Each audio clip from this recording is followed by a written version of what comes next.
বলবেন যারা এখনো এই বিষয়টা নিয়ে সচেতন? এখন ওয়ান নেশন ওয়ান ইলেকশন তো হচ্ছেই, তাতে কোনো সন্দেহ নেই। আপনারা দয়া করে এটা ডিক্লেয়ার করে দিন, হচ্ছেই। আমাদের কাজ হচ্ছে জনপ্রতিনিধিদের যে সেই বিষয়টা বিরোধীরা যেভাবে প্রচার করছে যে এতে মানুষের লোকসান হবে, ব্যবস্থার লোকসান হবে, সেই বিষয়ে অবগত করা, জনজাগরণ করা, সেটার জন্য আমরা যাচ্ছি।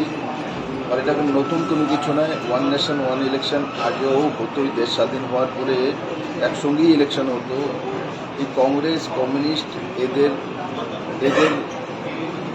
কুকর্মের কারণে আজকে এগুলো হয়েছে, তার জন্য বিল আনতে হয়েছে। এটা কোনো নতুন কিছু নয়। দেশ স্বাধীন হওয়ার পর একসঙ্গেই সমস্ত ইলেকশনগুলি হতো। এদের কায়েমি স্বার্থের কারণে বিশেষ করে কংগ্রেসের বিভিন্ন সময় রাজ্য সরকারগুলিকে 356 লাগিয়ে ভাঙা হয়েছিল। তার জন্য শিডিউলটা চেঞ্জ হয়ে গেছে।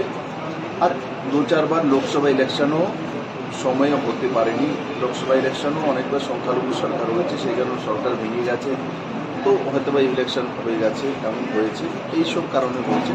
তো এটা যাতে বারবার না হয় আর তাতে দেশবাসীর উপরে বোঝ পড়ে, ইলেকশনের খরচা হয়, লাখো কোটি টাকার খরচা হয় ডাইরেক্ট ইনডাইরেক্ট, তার থেকে মুক্তি করার জন্য এই বিল আনা হয়েছে।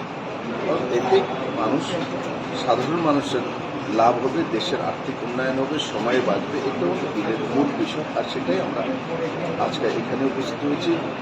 মৌসুমী সমরায়বাবু রয়েছেন, পদ্মশ্রী অরুণোদয় সাহা রয়েছেন। আজকে আমরা এখানে মিলিত হয়েছি আগরতলাতে, যে এখানে ইন্টেলেকচুয়াল এক মিট করছি।